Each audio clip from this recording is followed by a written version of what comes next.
Alors, comment je décrirais le Petrovic Borg? Ce personnage un peu central, bien entendu, dans le film Le Comte des Borg. Pour moi, c'est un monstre, dans le sens monstre comme on voit au théâtre. Chez les personnages Shakespeare, des personnages un peu entiers comme ça, qu'on ne comprend pas forcément dès le début leur nature.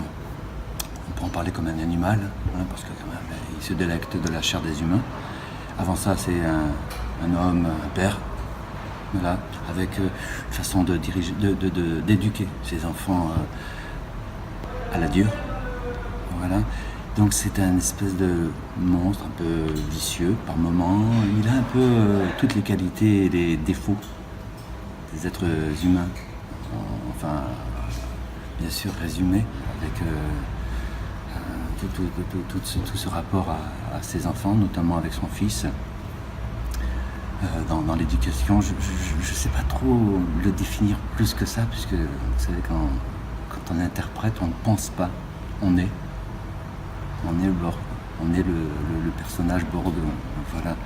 Alors bien sûr, il y a des moments difficiles quand il mange, quand il torture, quand il viole, mais aussi quand il demande à ses enfants d'être de bons enfants, voilà, de respecter ce qu'a été la mère, de le respecter lui.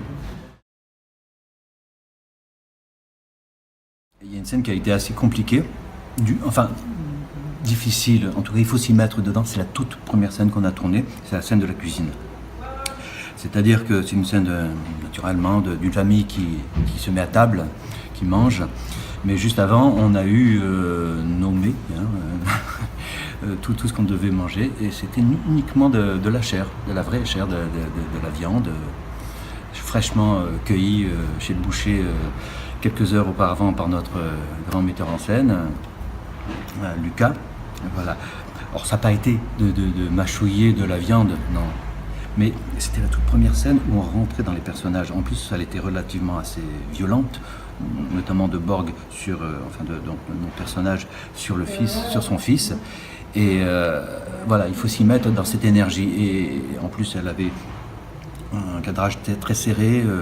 Voilà, il y avait peu de répliques, mais on devait, sans faire de jeu de mots, cadrer tout de suite le personnage. Surtout que j'avais la caméra en face. Et voilà, donc on doit donner en très peu de temps le maximum. Quel moment préféré? J'en ai tout plein de moments préférés dans ce film, parce que franchement ça a été plusieurs jours même si le thème du film est assez violent, on ne le cache pas, mais à jouer c'est vraiment génial. Et toutes les scènes avec mes partenaires ont été extraordinaires. Mais il y en a une qui est liée aussi à un accident. Bon, c'est une scène assez violente, puisque j'agresse sexuellement ma victime. Hein, voilà. Donc, on est très délicat avec ses partenaires. Pareil pour les techniciens, ils font très attention. On était donc sur la table où je martyrisais donc mes victimes, et celle-ci en plus je lui faisais part de mon amour sexuel. Bon, voilà, on va pas dire le mot, mais c'était quand même. Et on l'a repris une fois, deux fois, trois fois, et à la troisième fois il y a tout qui est tombé, quoi. La table, les pieds de la table ont cédé. Donc on a continué, parce que tant qu'on me dit pas cut, moi je tourne, ma partenaire pareil.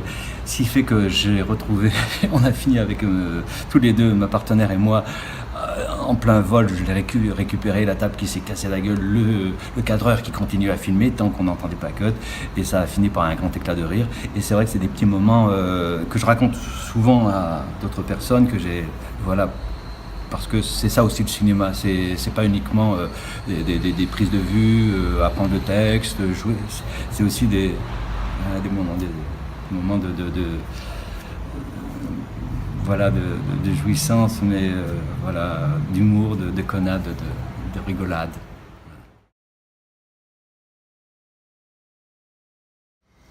Alors, lorsque moi j'ai reçu le scénario de la part de Lucas, je ne me rappelle plus s'il m'en avait parlé avant. Honnêtement, deux, trois phrases bien sûr, mais je ne me rappelle plus aujourd'hui.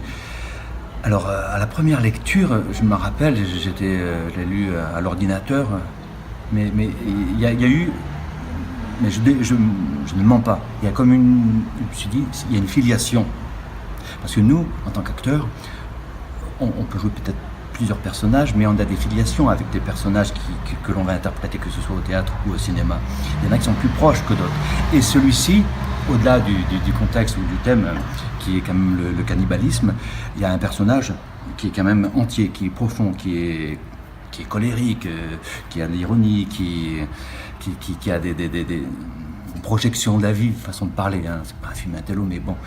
En tout cas, j'ai senti cette filiation immédiate. Je me suis dit, ouh là là, putain, il faut que je me le colle, mais il est quand même, il est dense. C'est un personnage assez dense parce qu'il est dans toutes les scènes pratiquement, quelque chose près.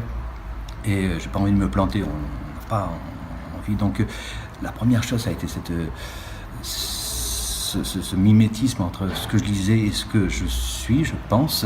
Je ne sais pas ce que j'en avais dit au réalisateur, mais peut-être que je lui en avais parlé. Et j'imagine que après deuxième lecture, troisième lecture, j'ai un peu plus compris ce dont il en relevait vraiment de ce personnage, l'ampleur qu'il avait, l'impact qu'il avait dans le film, à travers les 10 différents personnages. Et donc, il ne fallait pas se tromper, voilà. Donc, il y a surtout eu une multitude d'idées qui est venue. J'avais déjà tout plein de choses à proposer. Il en resterait quelques-unes, simplement. Hein. Voilà. Et notamment, pour moi, bon, évidemment, il a un nom à consonance slave, Petrovic. Mais c'est vrai que l'idée d'avoir un accent je l'ai entendu tout de suite. Je me suis dit, malheureusement, ça fait toujours faux. Donc il faudrait essayer. Apparemment, on l'a gardé. Donc, à voir. Et ça, je l'ai eu tout de suite. Enfin, je l'ai entendu dans ma tête, en tout cas. La première lecture.